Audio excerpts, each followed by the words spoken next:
लोकसभा में वक्फ संशोधन bill pass होने के बाद आधी रात को मणिपुर पर भी चर्चा हुई। मणिपुर में राष्ट्रपति शासन को लोकसभा ने मंजूरी दे दी। इस दौरान करीब 2 घंटे तक लोकसभा में मणिपुर पर बहस हुई। तो राष्ट्रपति शासन के प्रस्ताव को मंजूरी मिल गई है। मणिपुर के हालात को देखते हुए शांति व्यवस्था बनाने के लिए ये राष्ट्रपति शासन लागू हो जाएगा।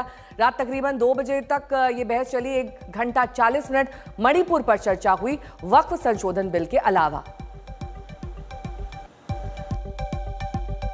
मणिपुर में 1993 में जातीय हिंसा हुई, नागा कुकी संघर्ष हुआ।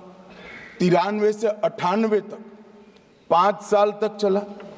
750 मौतें हुई और मान्यवर इसके अंदर छूट-फूट घटनाएं 1 दशक तक चलती रही। मैं ये नहीं कहता कि 1 दशक तक चली थी हमारा कम हुआ है, हम तो ऐसा मानते हैं हमारे समय में जरा भी नहीं होना चाहिए था, मगर एक दुर्भाग्यपूर्ण फैसला आया और इसके कारण हिंसा बढ़ी।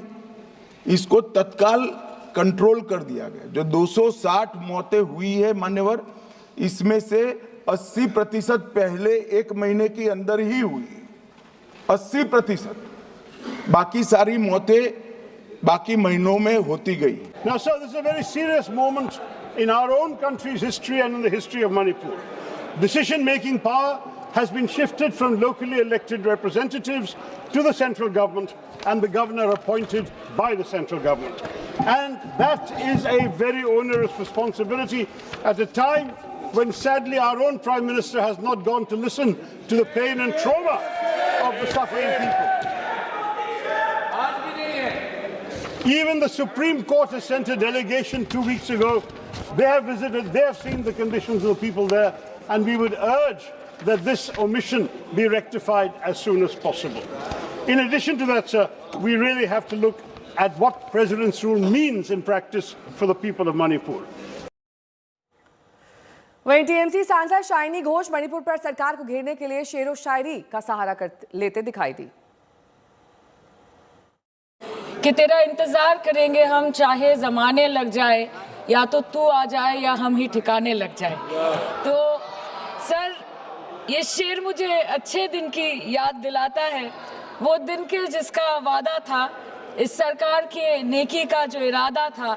जो इरादे 2014 में काफ़ी बुलंद थे, पर 2024 के आते आते इनके नीतियों में कुछ थोड़े बहुत घमंड थे, जिस घमंड के चलते पूर्व में नोटबंदी और लॉकडाउन जैसी घटनाएं घटी और जिसके वजह से 700 से ऊपर किसानों की मौत हुई, और जिसके चलते मणिपुर पर प्रेसिडेंट्स रूल तो लागू किया गया, लेकिन बस यही बोलना था कि 22 महीने लग गए और कई लोगों की जानें चली गई। कि जिंदगी यूं भी गुजारी जा रही है जैसे कोई जंग हारी जा रही है।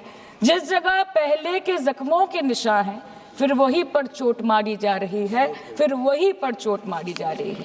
इसलिए आपके माध्यम से इस सरकार से मेरी यही अपेक्षा रहेगी कि मणिपुर के हालात में सुधार लाए, वातावरण में संतुलन लाए, पहले अपने देश के लोगों को मित्र बनाए, फिर जाके विश्व बंधु कहलाए जाए। That the Home Minister and the Prime Minister should work overtime and step outside their comfort zone to address the needs of the people and restore normalcy at the earliest in Manipur. Thank you, sir.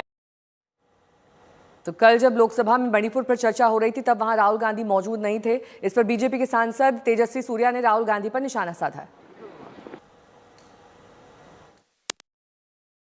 Manipur के बारे में जब चर्चा हो रही थी,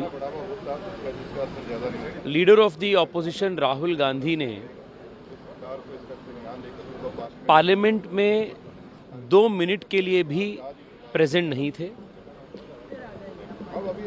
वक्फ bill pass होते ही वो भाग लिए। लगभग एक पूरे सेशन, इसके पिछले सेशन मणिपुर के मामले में वॉश आउट हो गया था, पर आज जब मणिपुर के बारे में चर्चा आई, राहुल गांधी ने 5 मिनट तक भी पार्टिसिपेट नहीं की और प्रेजेंट भी नहीं थे। This shows the seriousness of the Congress parties leadership. Ashutosh Mishra मेरे सहयोगी इस वक्त तमाम जानकारी के साथ जुड़ गए हैं। आशुतोष, जिस मणिपुर के मुद्दे पर राहुल गांधी इतने मुखर रहे हैं, उनको तो मालूम होगा ना कि अब वक्फ संशोधन बिल के बाद ये एजेंडे में है, तो वहां से चले क्यों गए? उनकी गंभीरता पर जो सवाल उठ रहे हैं वो वाजिब है, उठाए जाएंगे। क्योंकि वो लगातार आक्रामक भी रहे कि सरकार हर मुद्दे पर बात करती है, लेकिन एक मणिपुर की जब बात होती है तो सरकार उस पर कुछ नहीं बोलती है। तो स्वाभाविक है कि सरकार के जो लोग हैं और जो बीजेपी के सांसद वो भी सवाल करेंगे। लेकिन इस बीच महत्वपूर्ण घटना दरअसल इसलिए भी है कि जो हिंसा का दौर देखा है मणिपुर ने मई 2023 से शुरू होते होते और लगभग 1-1.5 साल चलना, लेकिन फिर भी 1.5 महीने पहले राष्ट्रपति शासन लगाया गया और नियमों के तहत उसे लोकसभा की मंजूरी लेनी जरूरी होती है। तो अब वहां पर राष्ट्रपति शासन को लोकसभा से मंजूरी मिल गई है, राष्ट्रपति शासन बना रहेगा। इसके पहले विधानसभा को सस्पेंडेड एनिमेशन में डाला गया था, मुख्यमंत्री एन बीरेन सिंह ने इस्तीफा दे दिया और खुद गृहमंत्री ने, चूंकि आप समझिए कि बुधवार की देर रात नहीं बल्कि यूं समझिए कि गुरुवार को तड़के सुबह तक मणिपुर पर चर्चा हुई, मुद्दा लाया गया सामने और वो मंजूरी जरूरी थी। तो इसीलिए हम ये भी इंतजार करेंगे कि कांग्रेस की ओर से इस पर प्रतिक्रिया क्या आई। लेकिन एक बड़ी बात ये थी कि ध्वनि मत से उस अनुमोदन को स्वीकार किया गया। लगभग सभी पार्टियां इसको लेकर के सहमत थी कि राष्ट्रपति शासन को लेकर के। और मैं आपको भी बताऊं कि जब हिंसा का दौर शुरू हुआ था, सबसे पहले पूरा विपक्ष मांग रहा था प्रधानमंत्री को मणिपुर जाना चाहिए, सरकार को इस पर बोलना चाहिए, राष्ट्रपति शासन लगाना चाहिए, मुख्यमंत्री को हटाना चाहिए। हालांकि इन प्रक्रियाओं में देरी हुई, थोड़ा समय लगा, लेकिन अब जैसा कि गृहमंत्री ने बताया कि हालात वहां सामान्य हो रहे हैं, कुकी मेइतेई दोनों के साथ बातचीत भी हो रही है। हालात सामान्य हो रहे हैं, लेकिन इस बीच राष्ट्रपति शासन को मंजूरी मिल गई है।